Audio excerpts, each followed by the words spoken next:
Magandang araw mga loyal naming televiewers. Ito po ang inyong Ate Charing! May isa na naman tayo makabagbagdamdaming kwento ng buhay. Naway, kapulutan ninyo ng aral. Dear Ate Charing, ako po si Luisa, 27 years old. May asawa at anak at nagmamay-ari ng isang tindahan. Nagsimula ang lahat noong isang ordinaryong hapon. Habang pinapanood kong anak ko, lumundag na naman ang puso ko sa tuwa. Magiging presidente talaga si Junior ko. Matalino siya, bibo, malusog, at pogi. Ay, worth it talaga ang pagbe-breastfeed ko. Tapos, napatingin ako sa ibang mga bata. Naku, sa dinami-daming beses ko silang nakikita. Di ko alam kung bakit nung araw na yun, bigla kong napuna. Maraming di kasing lusog ni Junior ko. Bakit kaya? Nabagabag ako, Ate Charing. Dahil ba sa isa akong mother? Oo, Luisa.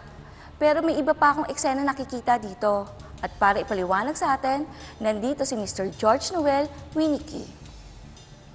Negosyante ka rin, Luisa. Yung mga batang napuna mo, membro yon ng komunidad mo. Ang mga magulang nila, customer mo. Pagkakataon to, Luisa. Ang payo ko, obserbahan mo. Know your customers. Nung mga sumunod na araw, ayan, pa-observe ako. Ganyan. Parang ganun pa din naman. Hanggang sa...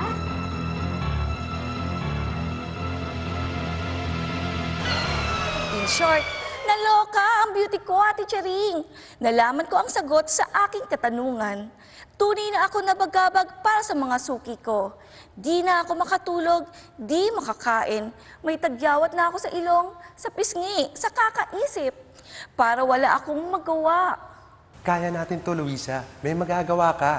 Di ba tayong mga negosyante, gusto natin magbigay ng best customer service? Ganun rin dito.